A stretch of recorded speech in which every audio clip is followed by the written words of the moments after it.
Thank you, Suzanne. Did you know she's a volunteer? She runs this place for 25 years and doesn't get paid anything? That's a real volunteer. She just quit. I heard this morning it was supposed to get up near 70 degrees. I said, well, I'm not going to bring a coat, but it's cold. And I'm very glad I got my J Heritage vest on, which is an accident, by the way. But all right, let's talk about Homegrown National Park, building networks for life. But before we do that, let me ask you what that is. It reminds me of a fecal sac. You know, when birds reproduce, they've got a nest. They don't want their babies pooping in the nest, so they evolved this sac, and you put their poops in the sac, and the birds pick up the sac and fly out and just drop it, and it splats on a leaf, and that's what it looks like. It's not a fecal sac. It's a spider. It's a bola spider that's sitting up there, and those are its little legs curled around. Now, if you don't want to be eaten, you hide, but they're up on the leaf because I'm a fecal sac, and nothing's going to eat a fecal sac. But at night, they look like a real spider. They hang from the leaf, and they drop a single strand of silk with one sticky glob of glue at the end there, and then they go hunting. Now, you wouldn't think they would catch anything because a web seems like a better design. But they do. They catch moths. Moths fly in, and they spin them around and wrap them up in silk very quickly, and then they have a nice meal. Then they cut it loose. Then they go hunting again, and they catch another moth, and they go hunting again, and they catch another moth. And when they've caught enough moths, they have the energy to make a egg sac, and that's how they spend the winter, hanging from a silken line as an egg sac. And if hunting's really good, they can make 2 or 3 egg sacs in a row. But the question still remains, why are moths flying into that little sticky glob of glue? It's not an accident. They are all males. They think she's a female. She is, but she's the wrong species. She's releasing a pheromone, a sex pheromone of a particular species of moth. And I wanted to know what species of moth she was attracting in our yard. So I got the little bodies from underneath her and unwound them, and it turned out it's the bronze cutworm. And I've got bronze cutworm adult males in my yard because I've got bronze cutworm caterpillars, and I've got bronze cutworm caterpillars because I've got goldenrod, which is their primary host plant. I also have the dotline white, a beautiful little moth, because I've got oak trees, primarily white oak trees, and because I don't rake the leaves away from under those oaks. There is a dotline white cocoon in that leaf litter. Do you see it?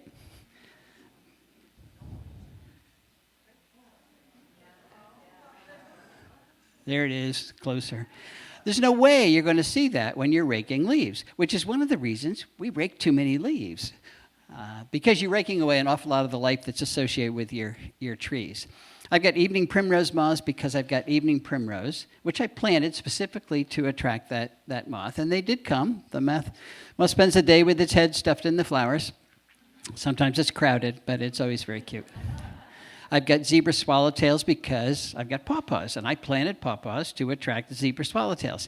Now, we're 27 miles from the nearest population of zebra swallowtails that I know about. Took them 9 years to find it, but they did. They found it, so now we have them. It would take me a long time to describe all the life forms that have come to our property, which started out being mowed for hay, because of the plants that we have put in what we now call home. It would not take me very long to describe the species that inhabit a typical residential landscape. There is no goldenrod, so there's no bronze cutworms, so there's no bola spiders. There's no oak trees, so there's no dotline whites. There's no evening primrose, so there's no evening primrose moth. There's no pawpaws, so there's no zebra swallowtails. There is very little that can live on a typical residential landscape, and we've got 135 million acres of typical residential landscapes in this country, and we're not through. We're adding 800,000 acres of natural areas that become unnatural areas per year in the U.S. We're developing. That's the word, developing. And that's one of the reasons that we're seeing headlines like this on a regular basis now. The insect apocalypse is here, talking about global insect decline. North America's lost 3 billion breeding birds in the last 50 years. A third of our North American bird population already gone. Two-thirds of Earth's wildlife is already gone. That 40% of Earth's plants face extinction. And the UN predicts we're going to lose 1 million species to extinction in the next 20 years. And they said that 2 years ago, so now it's the next 18 years. Now that is a prediction, but it's one we have to make sure it does not happen, because those are the species that keep us alive on this planet. It's serious stuff. And that's why Elizabeth Colbert gets to write this book, The Sixth Extinction. Not a prediction. We're in the middle of it. We are losing species right, and left. Talking about the sixth great extinction event the planet has ever experienced. But this is the first one to be caused by a living being. And you can guess who that is. So what's our reaction to biodiversity losses? Actually, it's good news to me. I didn't think anybody was going to react, or very few people anyway, particularly the insect declines. But I got emails right away when that headline came out. People are upset about losing insects. That's good. But there are actually scientists studying our reaction to the loss of biodiversity, and Richard Hobbs is one of them. And he says our reaction is very, very similar to the reactions that we have when we learn we have a terminal disease, the 5 stages of grief. The first one is denial. There's a lot of denial out there. Anger, I feel that sometimes. Bargaining, I try to do that all the time. How can we make it better? Depression, I also feel that. Stage 5 is acceptance. I am not feeling that. Acceptance is equivalent to giving up. Giving up on nature, that's not an option unless we want to give up on ourselves. So I'm going to propose a 6th stage, and that is action. There really are things we can do to turn this around. Now, we do have parks, we do have preserves, particularly our national parks were established because they were gorgeous places. Teddy Roosevelt had a lot to do with expanding or creating, I guess, the National Park Service. And this is what he said about it. The establishment of the National Park Service is justified by considerations of good administration. So Teddy was patting himself on the back, and as he should. Of the value of natural beauty as a national asset, and of the effectiveness of outdoor life and recreation in the production of good citizenship. In other words, our parks were created because they were pretty places for us to play in. They were not created with conservation in mind. This was a long time ago. Nobody was thinking about conservation. But that's one of the reasons we only have 3.6% of the U.S. in national parks. We kind of ran out of the gorgeous places. Only 12% is federally protected. How does that compare with countries that are doing pretty well, like Costa Rica? Well, they're what, 25, 26% of their country is federally protected. So we're not going to win that contest. We do have preserved places, and people wonder why they are not good enough to preserve the amount of biodiversity that we need. And it's a good question, and there are actually several answers. But the main one is that the places we've preserved are too small. When you take a large habitat like this and you shrink it down to a little habitat fragment, and that's an exaggeration, you're taking large populations and shrinking them down to small populations. And that's the problem. Small populations are highly vulnerable to local extinction. Why? Because all populations fluctuate. In good times they go up, in bad times they go down. If you're a large population, that top line there, even in your down cycle, there's enough individuals so that you can increase quickly when times get better. But if you're a small population, often in your down cycle you hit 0. You blink out of your little habitat patch. And then you're gone. And unless you recolonize that habitat patch, you are permanently gone. And recolonization is getting harder and harder. Picture a box turtle crossing Route 95. Not going to happen. That means you're permanently gone. Local extinction, and there have been a number of studies, and some of them quite long, 100 years in length, that are telling us the same thing. The natural areas that we've saved on planet Earth are not large enough to sustain the amount of nature that we humans need.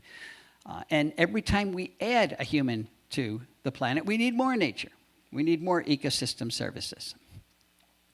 Now, we tend to use extinction as a metric of trouble. All we hear about is saving things from going extinct. But I don't like that, because that's like going to the doctor when you're dead. It is too late. I'm going to propose defaunation as a measure. That's when you have the common species that run our ecosystems becoming uncommon. And the chestnut, American chestnut's a great example. It was the dominant tree from Maine all the way down to Georgia. And then we brought in the chestnut blight, which essentially eliminated them functionally. Now, the rootstocks are still alive, and a few come up here, and the Chestnut Society is trying to bring them back, and that's all great, but functionally, they are extinct. Rusty patch bumblebee. It used to be, not long ago, was one of the most common bumblebees in North America. Today, if you find one, it's a big deal because they are on the brink of extinction. So again, functionally, they're extinct. They're not performing the roles they once did in their ecosystem. Even the American beaver. When Europeans got here, beavers had established the hydrology of the entire country. We trapped just about all of them out. They're not extinct. They're coming back in a few places, but every time they act like a beaver, we trap them and move them someplace else. So the hydrology is still changed, I hope not permanently, over what it was when beavers were here. So defaunation, the reduction in the abundance of the species that actually run our ecosystems. We got a bunch of rare species out there, and we don't want to lose any of them. But it's the common species that are performing the major roles in our ecosystems, and we absolutely cannot lose them. Defaunation, it's local, it's everywhere, and we don't seem to notice. And we don't seem to notice because there's something called shifting baseline. We tend to think that the way things were when we were kids is the way they've always been, it's normal, and the way they always will be. So if we enter a world that's in the middle of defaunation, we go outside, you don't hear any birds, you don't see any animals, that's normal, which means we don't miss them. None of us missed the passenger pigeon because it was gone before any of us were born. It was the most numerous bird on the planet. So shifting baseline means that we're losing the biodiversity that sustains us on this planet, and we don't even notice it. Edwin Wayteal, decades ago, said, "We cannot make the world uninhabitable for other forms of life and have it habitable for ourselves." It's just common sense. It baffles me. Maybe it's so common sense that we can't see it, but this is news to people. All right, what are we going to do? There is some good news. The UN, we've got the climate crisis, but we also have a biodiversity crisis, and it's entering the mainstream. The UN had a big meeting last year in Montreal to talk about the biodiversity crisis. What does the UN do? It has meetings, and it makes resolutions, maybe. What do? We ignore the resolutions, and then we go another 10 years and we do it again. This is a headline that came out of that meeting. Crucial negotiations to protect biodiversity are moving at a snail's pace. We are negotiating whether or not we're going to protect the stuff that keeps us alive on this planet. I'm not going to count on the UN to solve the problem. How about E.O.? The late E.O. Wilson, he did die 2 years ago, the day after Christmas. It was a terrible loss to the world of conservation, to many worlds. He created worlds all of his own. But he was concerned. He loved biodiversity. He was concerned about its loss, not just because he loved it, but because he knew it was essential to our own survival. So in 2016, he wrote this book, Half Earth, Our Planet's Fight for Life. And he had one simple message. He said, if we're going to save life anywhere on planet Earth, we're going to have to save nature. We're going to have to save functioning ecosystems on at least half of the planet, or it will disappear everywhere, and that includes humans. Very bold statement, and he spent most of this book talking about the science that supports that very bold statement. And then he ended the book. He didn't spend a lot of time telling us how we were going to save nature on half of planet Earth. Of course, to a conservation biologist, that's a great idea. We'll just put half the Earth aside, and everything that's in trouble can be in that half, and we'll be in the other half, and it'll be great. But half of terrestrial Earth is already in some form of agriculture. I don't see us changing that anytime soon. And we've got 8 billion people and all of our hardscape and airports and detritus in the other half, and we don't have a third half to put aside for nature. So how can we realize E.O. Wilson's dream? Well, I think we can, but we need a new approach to conservation to do it. We absolutely have to give up the idea that humans and nature cannot coexist. That has been how we've proceeded for the last forever. The humans are here and nature's someplace else. And as long as it's someplace else, we're happy.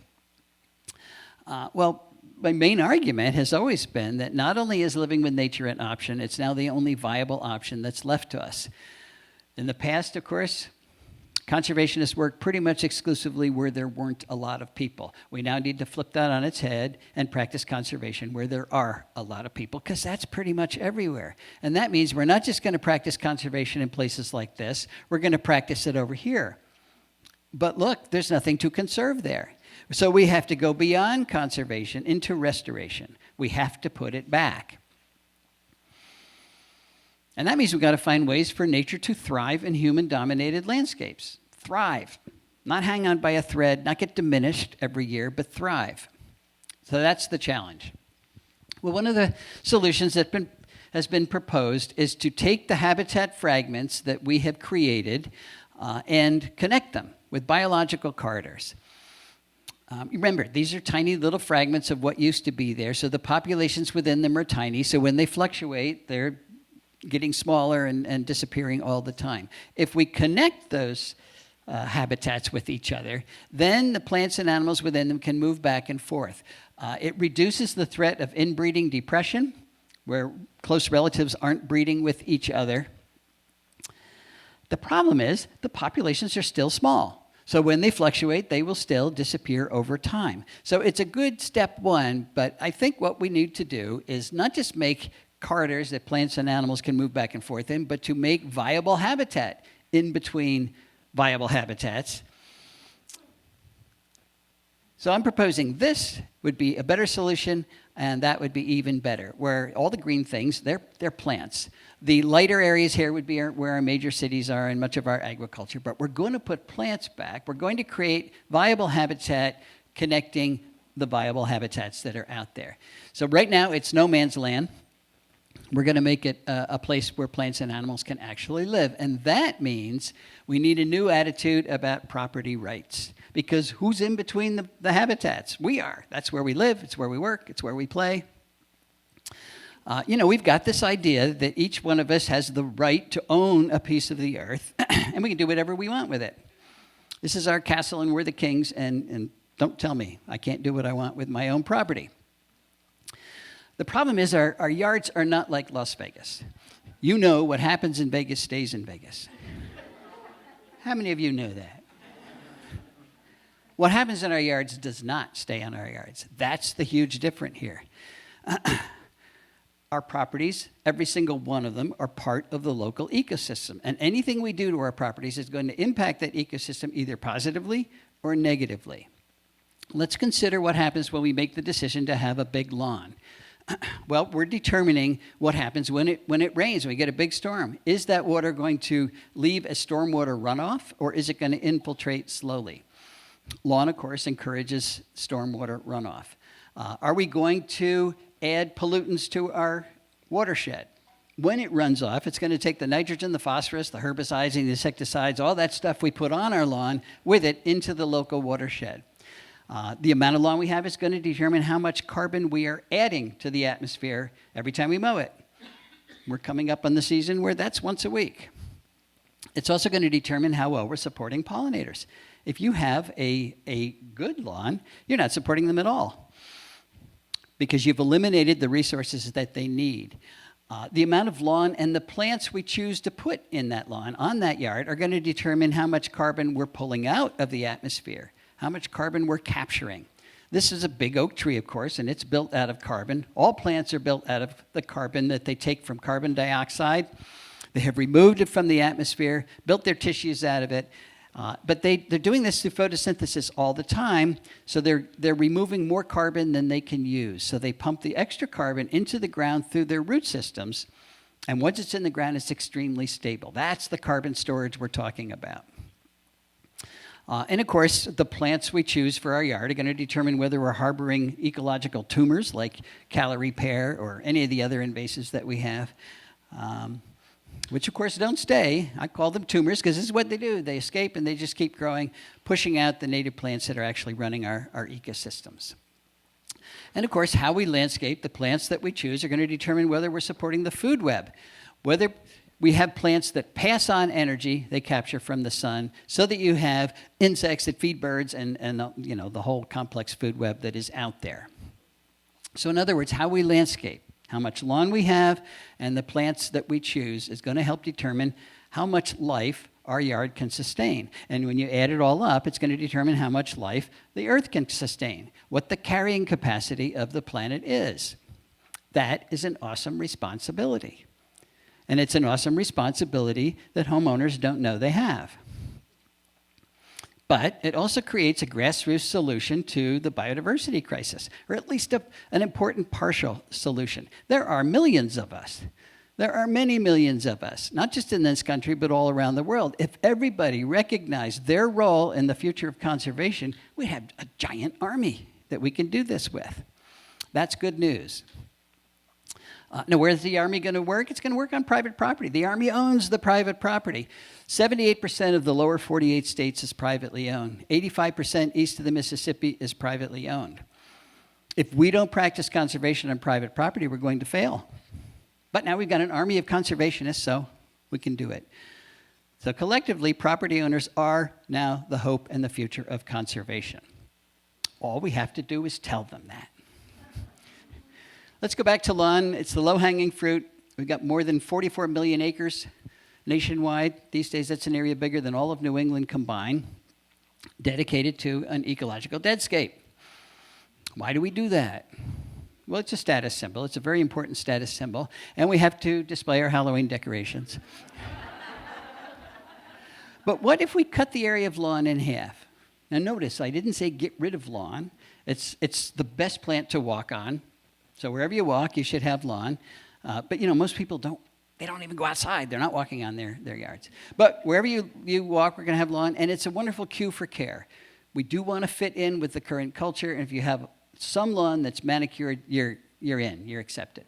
But we're going to cut the area in half. That will make the math simple. Let's say we've got 40 million acres of lawn, cut it in half, that gives us 20 million acres, and that is what we're going to build Homegrown National Park at. We're going to restore 20 million acres right at home. Actually, that's what we're going to start making Homegrown National Park out of. There's a lot of other acreage out there that we'll talk about some other day.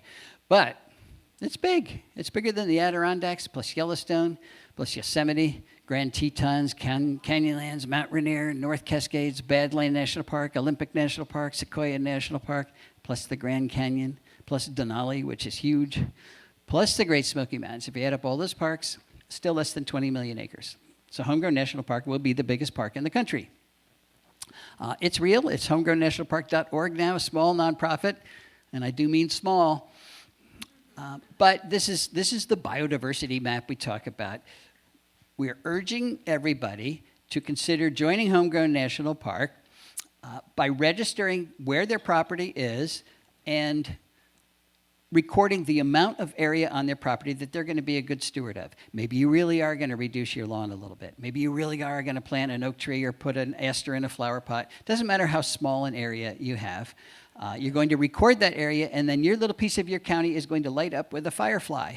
And of course, the goal is to get the entire country to light up with a firefly. What's our mission? It's to motivate millions of people to regenerate biodiversity by planting natives, removing the invasive species that actually lower the amounts of biodiversity that we have. And in doing that, building a community. We're going to change the culture, create a community that is sympathetic to the needs of conservation. Those are our existing national parks. That's where they are. So we're going to turn that into that. It shouldn't be that hard. Come on. Is it done? Did we do it? Okay, what are our ecological products? A significant increase in biodiversity, and I'll give you some examples of that. Nature's really resilient. It bounces back much better than you might think. Measurable reduction in invasive species. If everybody got rid of the invasive species just on their property, we'd be 78% done. We'd be 85% done in the east. That's a good first step. Significant drawdown of atmospheric CO2. Lawn is the worst plant for sequestering carbon. So if you replace it with anything else, you're going to sequester a lot more carbon and then help climate change. And you're also going to start to build those viable habitats outside of parks and preserves. Every bit of conservation we do outside of a park is going to help conservation inside of the park. There are what I think are equally important sociological products. One is national awareness, not just of what the problems are, but what the solutions are and what our roles in those solutions are. We really are trying to change the culture. We want people to recognize that nature is not optional. It's not just there for our entertainment. It is essential. It is essential for every single one of us, which means, I think, that means everybody should share the responsibility of sustaining it. If we need it, if you need it, you have to help. That's, I don't know, seems fair. We want to convert hope into action. Hope is good. but action's even better. And we want to merge existing conservation organizations like Audubon and National Wildlife Federation and Wild Ones and Sierra Club and all the land conservancies. Want to merge all the wonderful conservation that they're doing on private properties into one visual that we call the biodiversity map so that we can see how we're doing. We're a nonprofit. You got to raise money for a nonprofit. Nobody gives you money if you can't prove you're doing something, that you're actually moving in the right direction. So that's one motivation. Say, look, it's working. It also will reveal gaps where it's not working and we need to focus. But it also will provide a metric for the 30 by 30 initiative. The UN says we're going to save 30% of the earth by 2030. The administration says, yeah, we'll do that in the U.S., 30% of the U.S. by 2030. That is not going to happen unless we record conservation on private properties. And the map is a way to do that. So if we're going to take areas that look like this and turn them into that, we've got to take areas that look like that and turn them into that. It's not that hard. It is not that hard. Did I mention that it's free? It is free. This is actually what the current maps look like. The states are color-coded. So the greener your state is, the more people are participating. Let's see, how are we doing there? You're not doing that. But everybody can, the very few states are dark green, and we can get an awful lot of more people on there. Canada's playing this game now. People say, get the whole world. Okay, but there's 3 of us, so we're working on it. There is urgency in enacting the Homegrown National Park solution. Remember that 135 million acres of residential landscapes? That's a lot of work. It's a big job. So we all need to get to work, but we need to understand what it is we have to do to succeed. We have to clearly understand what the goal, the ecological goal of every piece of land out there is, including our properties. Every property has to support a food web. If there's no food web, there's no animals, you have no ecosystem, and that's what we're trying to fight against. Every property has to sequester carbon, has to capture carbon. Every property has to manage the watershed in which it lies. No property is not in a watershed. This is a neighbor down the street. He's wrecking my watershed. Those are calorie pears, by the way, and they're all gone. They all fell down, so now he has no trees, but he's got a beautiful lawn. And he's wrecking my watershed, and he doesn't know it. And every property has to support pollinators. Those are the four goals. We all can look at our properties and say, how can we do each one of those better? Point is, lawn accomplishes none of them, which is why we focus on the lawn so much as we're getting started. It really is the low-hanging fruit. Plant choice is the next low-hanging fruit. There we go. It's a burning bush, major invasive, particularly up here in New England. 3 kinds of plants out there. Plants that contribute energy to local food webs, plants that do not contribute energy to local food webs, and plants that remove energy from local food webs. The very best contributor around the country in 84% of the counties in which it occurs is one of our oaks. They are contributing more energy to local food webs than any other tree genus by far. Ginkgo biloba from Asia is a good example of a non-contributor. It's a good ornamental plant. Good fall color. It's not invasive, but nothing eats a ginkgo, so it's not contributing any energy to local food webs. And a good example of a detractor would be any of the invasive ornamentals like bamboo, like calorie pear, like Bradford pear, burning bush and barberry and porcelain berry and all those guys that are pushing out our natives. They're not contributing energy, and they're pushing out the plants that do. So they've actually removed energy from local food webs. And of course, it's the plants that we put on our property is going to determine whether we're using contributors or non-contributors or detractors. We have to increase our appreciation of caterpillars. As far as I know, I'm the only guy who talks about caterpillars. I guess Dave Wagner does too. But it turns out that not only are they very cool, but they're really, really important. They are transferring more energy from plants to other animals than any other type of plant eater. If you don't get the energy from the plants to other animals, you don't have other animals. Most vertebrates do not eat plants directly. Most vertebrates eat invertebrates that eat plants, and most of those invertebrates are caterpillars. So if we design landscapes that don't have a lot of caterpillars in them, we've got failed food webs and eventually failed ecosystems. And that's why I talk about keystone plants. Now, my definition of a keystone plant is a plant that's making the most caterpillars, since they're so important to food webs. Remember the keystone is? It's a stone in the middle of the Roman arch. If you take it out of the arch collapses. Well, if you take keystone plants out of your local food web, the food web collapses because they are making most of the food. Just 14% of our native plants are supporting 90% of the caterpillars that drive that food web. So think of the keystone plant and the ecological house that you're building as the 2x4s that hold that house up. They are the support system. We've tried, but you cannot build an ecological house out of wallpaper. It doesn't work. It doesn't work. So what are the best plants where you live? You go to Native Plant Finder and the National Wildlife Federation website, put in your zip code, and the ranked list of the most important woody and herbaceous plants in your county will pop up. And this is abbreviated because I ran out of room. I'm telling you this because the old excuse of I don't know what to plant is just an excuse now. You do know what to plant. Just go to Native Plant Finder with your zip code. I'll show you this website at the end if you don't get a picture of it now.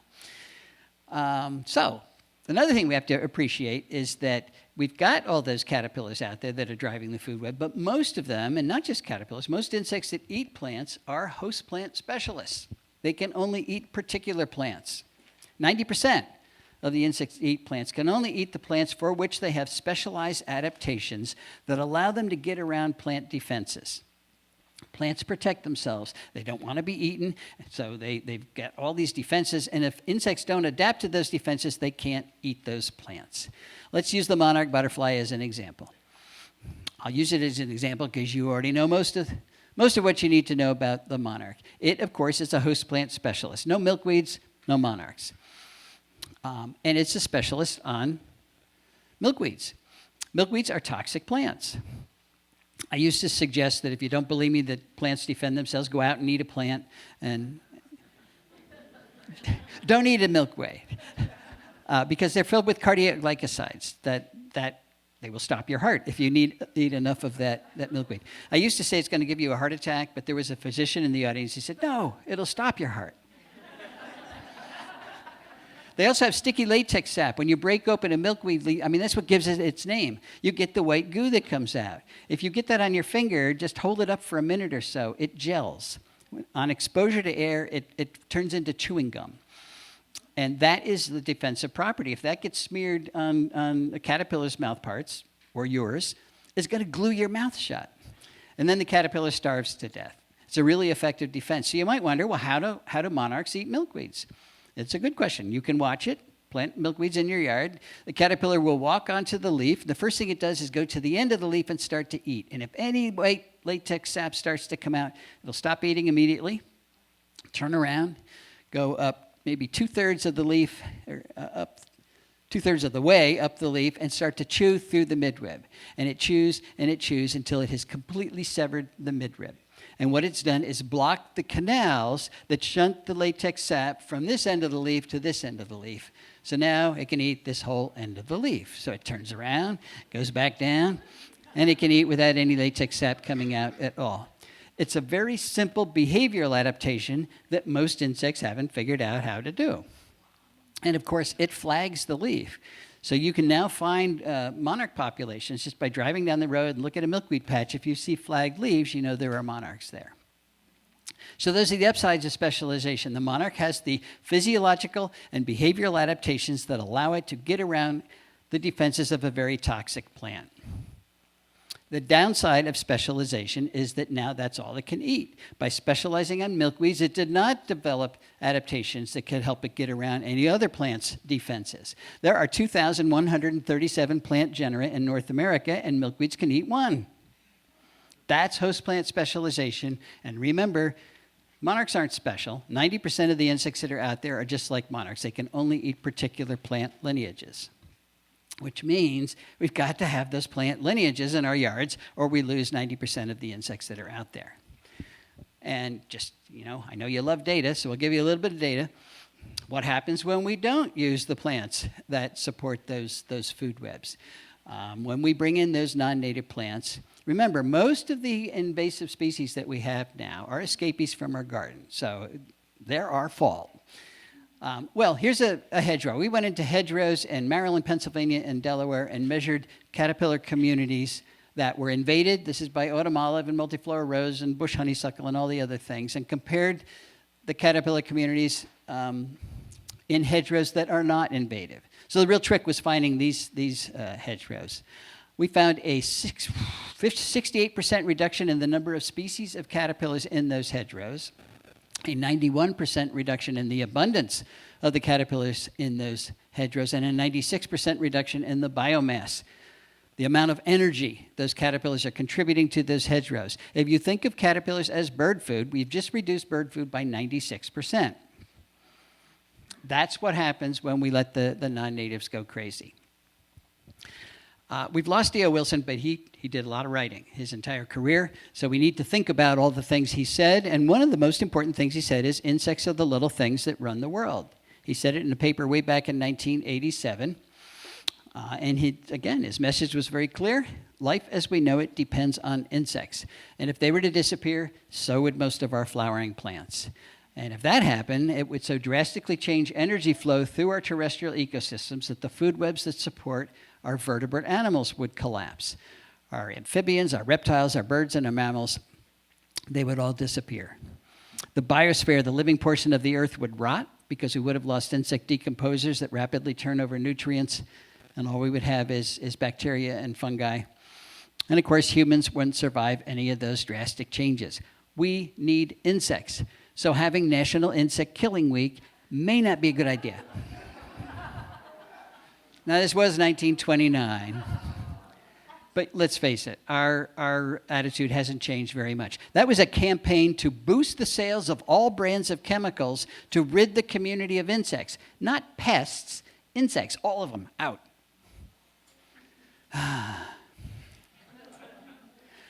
Well, one group of insects we're being a little better towards is pollinators. We are recognizing finally that we need pollinators. We started recognizing that with colony collapse disorder, with honeybees.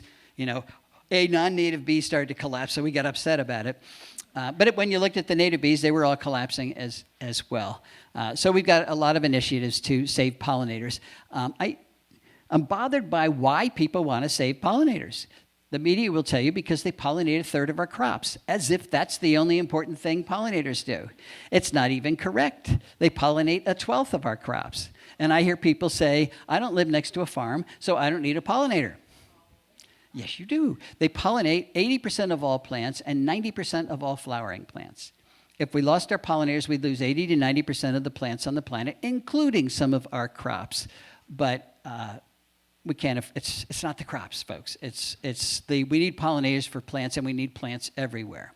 We also have to appreciate how important leaf litter is. Gene Ponzi in St. Louis says we shouldn't call it leaf litter. We should call it leaf largesse. We'll see if that catches on. But leaves do two really important things. The first thing they do is form a blanket over your soil community, and your soil community is really important. There are more species that live in the soil than above the soil, and they are responsible for delivering nutrients, breaking down these leaves, putting the nutrients back in the soil, and then delivering them to plants for next year's growth. And that includes the mycorrhizal fungi that are in the soil. So the leaves are protecting the moisture. All of those species require high moisture levels, high humidity, and they're also returning the nutrients that your tree used that year to the soil. And there's also a lot of things that live in those leaves. So all kinds of bad things happen when we rake our leaves away. We're starving our trees. We're destroying the soil community over time.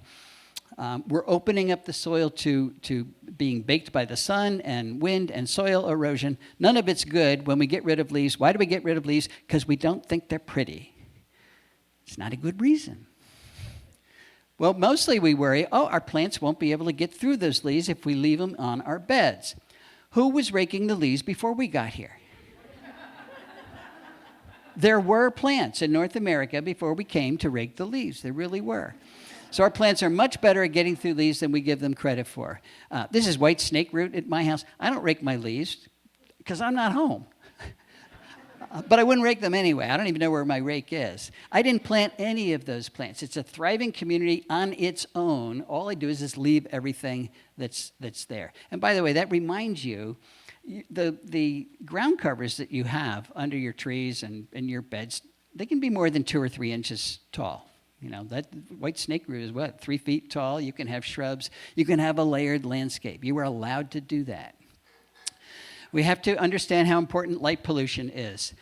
Light pollution is one of the major causes of insect decline around the country, and these are all the ways that lights are killing our insects. This is good news to me, and it's good news to me because we've got to not just stop insect decline, we've got to reverse it. In 2014, there was a study that estimated we'd lost 45% of the insects on the planet. Last study I saw, came out recently, they say 75% of the insects gone. Now, if we believe EO, and we do believe EO, they are the little things that run the world. We can't lose them. If we can turn that around by flicking a switch, we're getting off easy. There are a lot of switches to flick, but there's a lot of us to flick those switches. Now, you know, somebody's going to say, well, I can't turn the light out over my barn or over my garage or my front porch because the bad man will come. Put a motion sensor on it so it only turns on when the bad man does come. And the first thing you notice is the bad man doesn't come very often. And if you don't want to do that, even easier, take the white bulb out of your security light and put in a yellow bulb. This is the easiest solution to a really serious problem. Put in yellow bulbs. Yellow wavelengths do not attract nocturnal insects, particularly those moths that lay the eggs and make the caterpillars that run our food webs. You can go to any hardware store now and buy what they call a bug light. It sounds like it's going to kill your insects, but it's actually saving them. These are incandescents. You can get LEDs too. So if we switched out our white lights for yellow lights overnight, we could save millions of insects. And if we used LEDs, we could save millions of dollars as well. Mosquito fogging, a booming business around the country, and they say it is okay because what we are fogging is a natural organic product. And it is a natural organic product. It is pyrethroids created by chrysanthemums. So it's natural and organic, just like cyanide, which is natural and organic, just like ricin, which is natural and organic, and nicotine, which is natural and organic. They're warm and fuzzy words, but it doesn't mean that it's okay. They also say it only kills mosquitoes, and I wish they were right about that, but in fact, it kills all the insects it comes in contact with, including our beleaguered monarch. This was a fogging event on Kent Island in the Chesapeake a couple of years ago. My friend happened to be there, and he picked up that handful of monarchs, but he said there were thousands on the ground. It was during a migration event. This year in Mexico, monarchs' second smallest population on record. You know, they continue to decline. They're on the brink, and this is one of the reasons. Not only have we taken the milkweeds away, we're spraying them and thinking it only kills mosquitoes. In fact, it doesn't control mosquitoes. We're killing the monarchs and our pollinators for nothing. Actually, they're charging you to kill the monarchs for nothing. You don't control mosquitoes in the adult stage. It's too hard. You have to kill 90% of them to get good control. These guys kill between 10 and 50%, so they're not close to getting good control. So they have to keep coming back to kill your monarchs all over again. If you really want to control mosquitoes, you do it in the larval stage. Get a bucket, fill it full of water, put in a handful of straw or hay, put it out in the sun for a couple days, and it will build up the populations of diatoms and algae, and that is what mosquito larvae eat. So that becomes an irresistible brew to any female mosquito that's in your yard. She will lay her eggs in your bucket. Then you go to the hardware store and you get a sheet of mosquito dunks.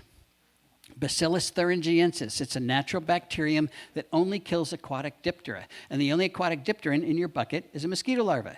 So you put that in your bucket, $12 for a season's worth of control.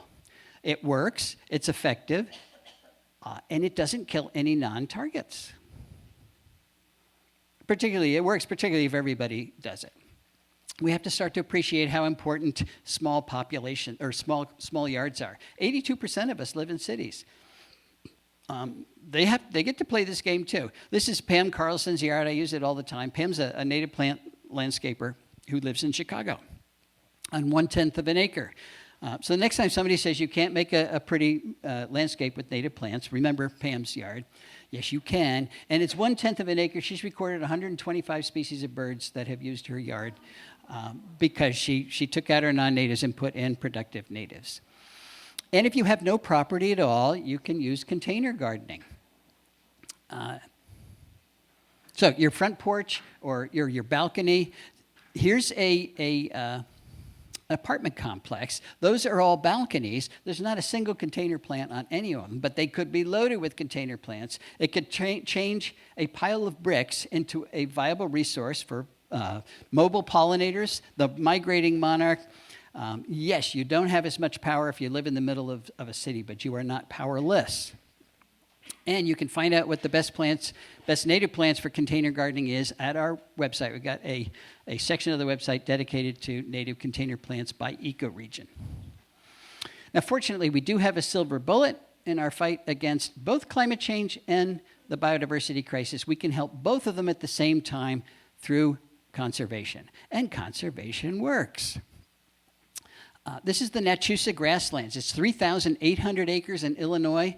More than 730 native plant species there. 180 species of birds have been recorded there. It used to be a cornfield. Nature is resilient. This is what Cindy and my house looked like when we moved in. It was part of a farm that was mowed for hay. Farm had been farmed for almost 300 years, so there's very little there. And the last thing they did do was mow it for hay, and then they broke it up into 10-acre lots. We got one of those lots, and we were gonna restore it. But of course, when you mow for hay in southeast Pennsylvania, what you're really mowing is the rootstocks of autumn olive and multiflora rose and oriental bittersweet and all the invasives. So when we actually moved in, that's what the property looked like: 10 acres of Asian plants, mostly vines. I had to cut trails just so we could walk through the property. So step one is you got to get rid of that stuff. It's not that hard. You just get your wife to do it. And when she's finished, you can put the plants back. So that's what our house looks like from pretty much the same place I took that first picture. And, we're putting plants back. I'm not a botanist, and I put them in. Actually, the blue jays and everybody else helped me, but we're getting there. The point I want to make is that my research has shown if you know the number of species of moths that are in your local food web, moths, not butterflies.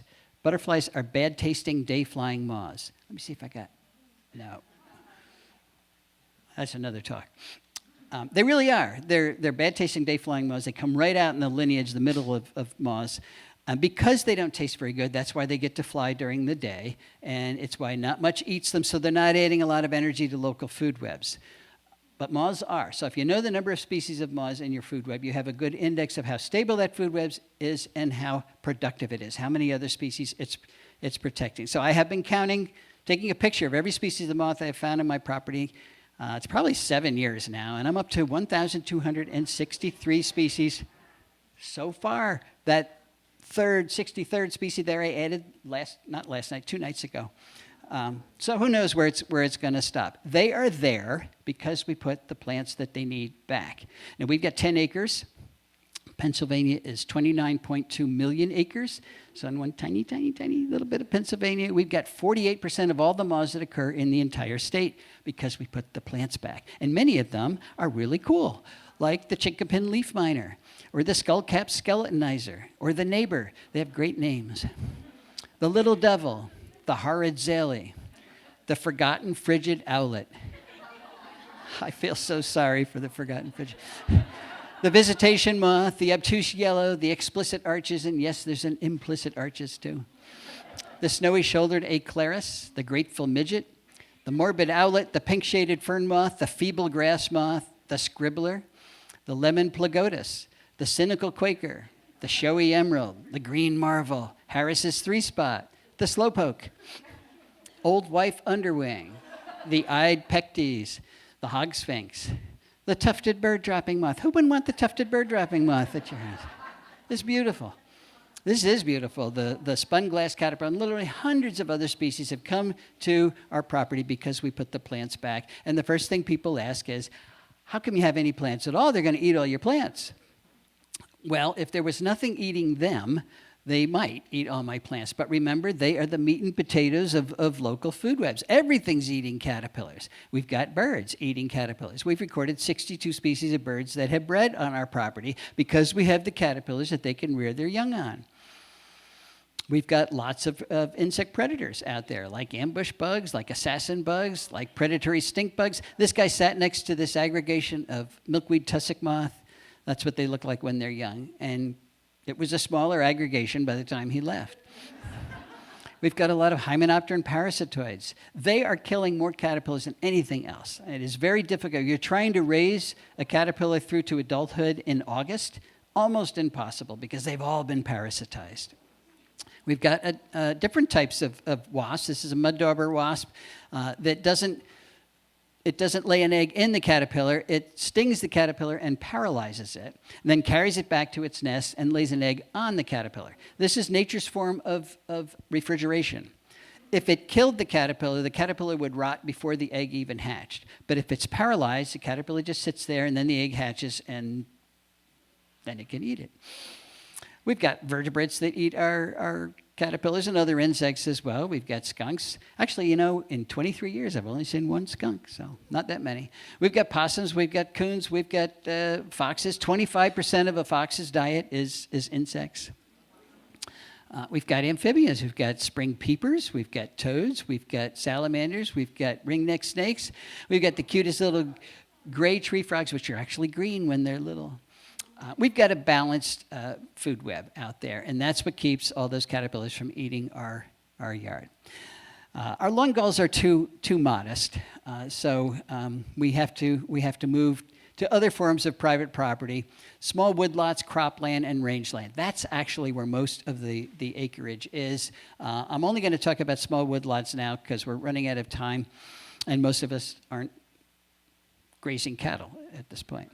But we got 406 million acres of woodlots that are managed by people, not by logging companies in the U.S. And how they are managed is going to determine their biodiversity value. By managed, I mean they're using the wood. They're lumbering these properties. And whether or not they're controlling the invasive species that is on those properties. Now, there are groups like the Foundation for Sustainable Forests in Western Pennsylvania that will tell you how you can sustainably log your woodlot. And by sustainably, I mean forever. There's a Indian tribe in northern Minnesota, I believe, that has been living off the lumber sales from their property for 100 years now, and they've been logging it sustainably, and they now have more wood on that property than they did when they started. So when you do it properly, it works. There's two kinds of harvesting out there. High-grade harvesting, where you take the very best trees and you leave the others, and you get a great harvest once. Then you got to wait 80 years. Or worst first, you leave the best trees, and you take the leaners, you take the ones that look sick, you take the smaller ones. You have smaller, more frequent harvests, but that's what you can do forever without degrading the woodlot. But you also have to manage the invasive species that are in those woodlots. Just about all of them are highly invaded. This is a White Clay Creek State Park near me in Pennsylvania, and all of the green you see there are invasive plants from Asia because they leaf out before plants from North America. And I took that picture in March a few years ago to give you an idea of what the invasive species load is. It's huge. In this park, it's at least 30% of the plants are from Asia, and they're not supporting the local food web. So we used to think these are just super plants, and they're out competing our native plants, and woe is me. But you know what? They're not super plants. The difference is our deer don't like them. Our deer won't eat them. And we've got way too many deer that is tipping the competitive balance against our native plants. When you cage the deer out, our native plants are quite competitive against these invasives. But an overabundance of deer is the baby oak tree pops up, boom, the deer eats it right away. Won't eat the barberry, won't eat the burning bush. So of course, you end up with the barberry and the burning bush. So if we don't control our deer, we're never going to control the invasives. This is what a portion of my property looks like where we are not controlling the deer. This is Japanese stilt grass. There is no understory at all because this is all a result of too many deer. So that is not a healthy woodlot. This is the Great Smoky Mountains. I went to the Smokies last spring, and the first thing I noticed was a wonderful understory. That's what understory is supposed to look like. Understory plants, by the way, are mostly baby overstory plants. They are young trees waiting to grow up when a tree falls over. So I asked the ranger with me, how come you've got understory? How are you controlling your deer? And he said, we don't control our deer. I said, well, how come you have an understory? I don't control my deer, and I don't have an understory. He said, well, we've got black bears, and we've got bobcats, and we've got coyotes, and we don't shoot them. And that's all it takes. They don't have wolves, which was the major deer predator, but that's, so in other words, they put the predators back, and they've got a very healthy woods. And of course, the other serious problem with too many deer is Lyme disease, which I have had 5 times. And everybody wants to know how you control the ticks. If we're not going to control the deer, because that would do it eventually, this is a new product out. It's called Tick Box Control System. There's a bait in there, and the white-footed mouse, which is another part of the Lyme cycle, will go into the house, and it coats the back of their head and their back with a little pyrethroid paint, and that kills the ticks that are on the mouse. The mouse eats the baits, then he leaves. The mouse is okay. And you put these around your property, and you control the ticks on the mice. It's new. I haven't tested it, but it seemed like a pretty good idea to me. Much better than spraying your entire property to control ticks. That's, don't do that. Or the web will tell you, make it all lawn, because the ticks don't like lawn. I suggest moving to Manhattan. There's very few deer ticks in the middle of Manhattan. Then you don't have to make it all lawn. All right. So how do we control deer? Predators do work if you can do it. Sharpshooters, very expensive. They'll come into a neighborhood. You can hire them. And it usually happens after somebody's in a car wreck and gets killed by deer. Then the neighbors get angry. And they'll take about 1/3 of the deer. And unless they come back and charge you again and again and again, 1/3 isn't controlling them. We've got 7, 8, 9, 10 times more deer than the environment can sustain. So you have to do much more than that. Bern Blassie at Cornell suggests we go back to market hunting. Remember how well they controlled those pesky bison? Passenger pigeons, yeah. Carolina parakeet, no problem. Market hunting works. So he's thinking we should do that. Just an idea. What do we do in the meantime? This is what I do. I put a cage around them because that's the only way I'm going to have a tree. Okay, there's something that's common to all of these types of conservation approaches, and that is whether or not they succeed depend on the decisions that you and I make. Amanda Crandall was a student in one of my classes a few years ago, and this is part of a final exam she answered. She said, while conservationists claim to be managing species and habitat, what we're really managing is people. That makes it a sociological problem, not a scientific one. We need to change our adversarial relationship with nature to a collaborative one. Can we do this? Well, I think we can do this. It doesn't mean you have to save biodiversity for a living, but you can save it where you live. And it's not that hard, and if you do, it empowers you. More and more people are recognizing the planet has serious issues, but they look at the state of the planet and they give up. They feel absolutely powerless. What can one person do?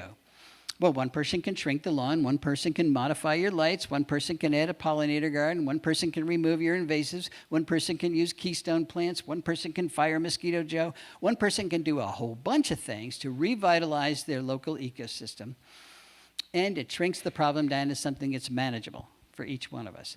Don't think about the entire Earth problems because you will get depressed. Just worry about the piece of the planet that you can influence. If you own property, it's obvious. That's where you start. If you don't own property, help somebody who does. Help a land conservancy. Help a J Heritage Center. They're all underfunded. They're all understaffed. They will love you as a volunteer. So we hope that Homegrown National Park is going to provide the motivation and the guidance. There's a lot of stuff on that website there. And create that community that we need so that we can unite millions of people to tackle these conservation challenges. How we act now is really going to determine nature's fate and then ultimately our own. Thanks very much.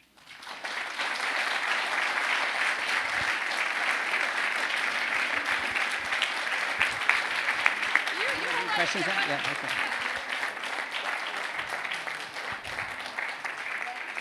We're going to take about 5 or so questions because we've got a terrific panel after this. We want to keep the symposium on track. So who's got a question? Right here in front. So we have friends who live in Delaware, in lower Delaware, and they have a homeowners association. You just drive down that Route 1 and it's all that farm that's now housing.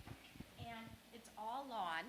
It's all lawn. And my friend's the president of the HOA, and he cannot get anybody to agree to minimize lawn. And I'm just wondering, what is the approach, what is the pitch that you would go to an HOA, because they are the ones who are really controlling a lot of this open lawn space.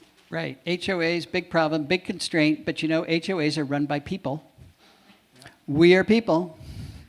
We can infiltrate, and I suggest that, join your HOA and educate them. I've got some wonderful book suggestions that maybe you could give to your HOA. But I'm getting emails back saying that works. You know, they're people, they're not evil, they're just uneducated about what a landscape needs to do.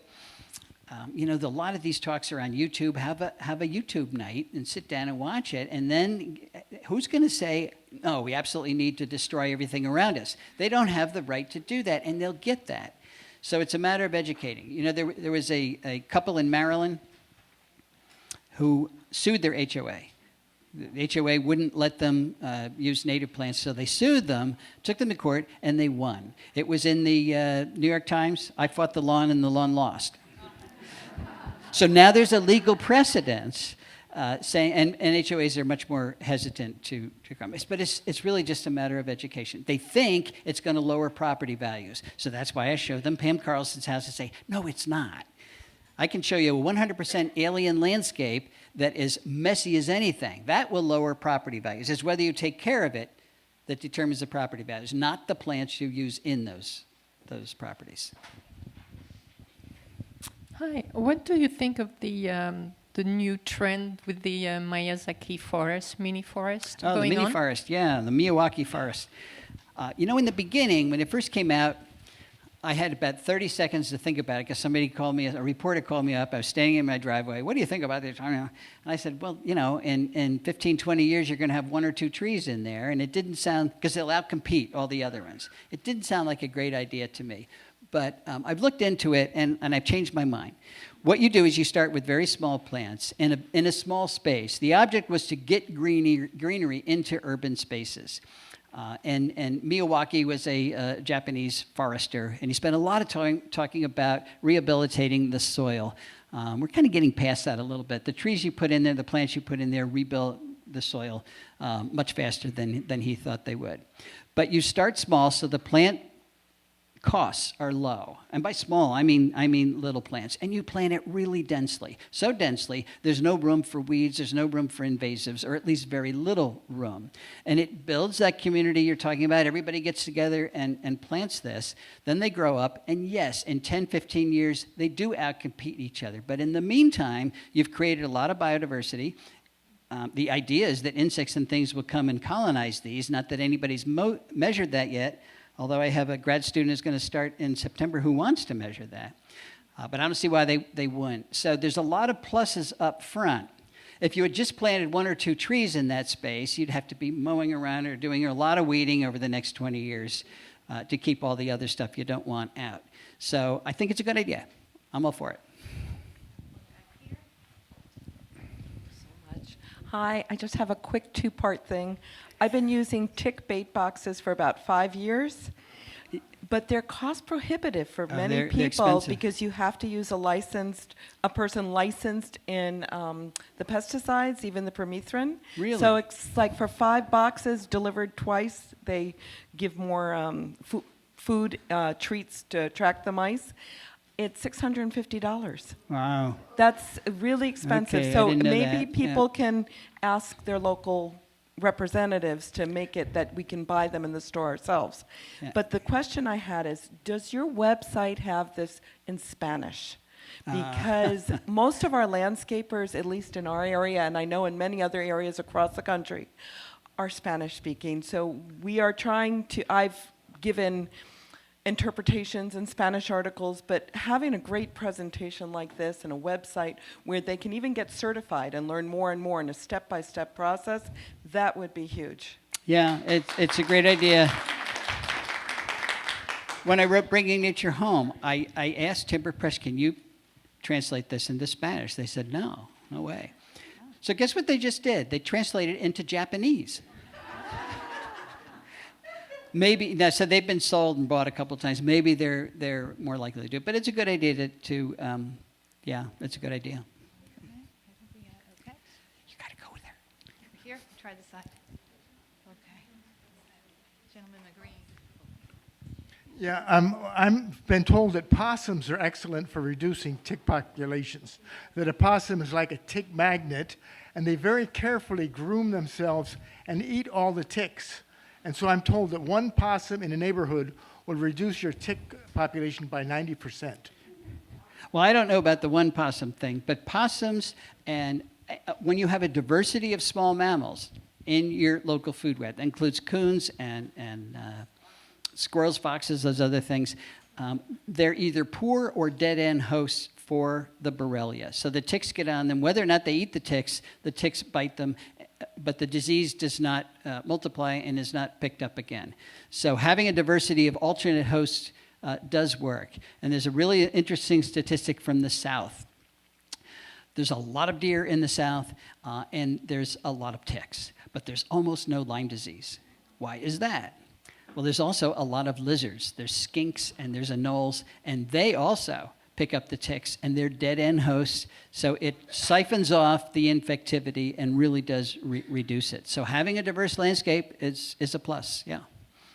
So I was asked this question last week, and I didn't really know how to answer it, and it was that if some obscure, insect that's like the host to one plant, they were asking me if that went extinct, what difference does it make? How do I answer that? Right, yeah. My father once asked me, what good are houseflies? I said, well, what good are humans? That was the end of that conversation, There was a study, and actually several since. Robert MacArthur was a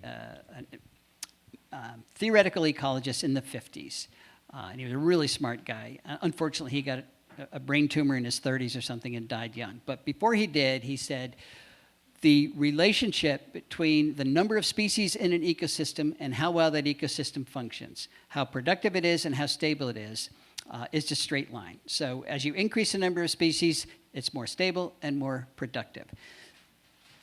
And studies since then have shown that's exactly right. He called it the law of nature, and it's exactly right. So rather than focusing on a single species and saying, what happens if we remove this, what happens if we remove this, you need them all. And the more you have, the better your ecosystem's going to function. There's something called redundancy, where species are doing the same job. We don't know enough about to say which is a species that's going to be a problem and which isn't. But this guy wants to remove this one, somebody else wants to remove another one. Where do you stop? We've already removed a lot. Think locally. If it's existing in a Peruvian rainforest, it's not helping us much here. So when we create landscapes that have very few species in it, we have really destroyed ecosystem function. And the tick example is a perfect one. Where are the alternate hosts for Lyme disease? So we need all the species. That's the answer. I'm a completely incompetent gardener, but I want to do my part. So can you tell those of us what kind of pollinators are easy to plant and easy to propagate? What kind of plants?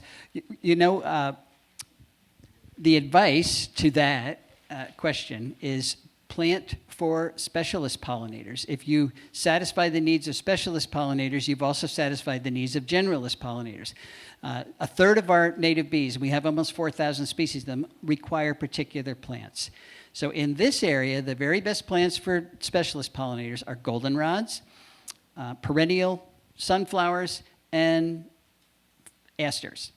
native asters. If you have those 3 in your yard, you can have up to 44 species of bees that won't be there if you don't have them. They're all easy to grow, so that's what I would say. Start out with those. Goldenrod and asters? And perennial sunflowers. And we have all 3 in our native gardens here There at the J you go. Estate. Yay. So those are all the questions. One more round of applause for Doug. Well, we have one young person, one more question for this young person, since you do have Okay. your young person's book. Yes. We'll do one more. Okay, so my school has a lot of like playground land and it's grass and nobody really plays on it. What's your suggestion to tell like a teacher to say like, oh, what can we like do with this or something? Right. There's plenty of things you can do. You can put trees into that space. Now, I know why schools have big yards because the kids are supposed to be playing out there, but there's pushback from your administration, I'll bet, because they say we cannot put a pollinator garden in here because we don't want the kids to get stung. So that's another urban legend that our native bees are going to sting you. If anybody's going to sting you, it'll be a honeybee. And it's typically not bees at all that are stinging you. It's yellow jackets or bald-faced hornets. So getting over the fear of nature is essential. But you have to put the plants back. Take a corner that people don't go into a lot and get a productive pollinator garden. And then that can be a teaching resource for all the classes. They can go out and they can learn about the plants, they can learn about photosynthesis, they can learn about pollination, they can learn about life, and they don't even have to touch the plants. You can pet those the bees without getting stung, by the way. So, yeah. All right. Great. Thanks. Thank you so much. That was a great last question to end on. We're going to take a 5-minute break, and then we have a terrific panel for you. I want to give a special shout out to Tracy Stora, Bruce Smith, James Ward, who really worked tireless in putting this all together, and Elizabeth Poyet from the Larchmont Mamaroneck Pollinator Pathway. And also, just acknowledge, the funding for this program came from Con Edison, and they have been helping us provide education about native species and invasive species since 2010. So a big round of applause for them, too. So quick break.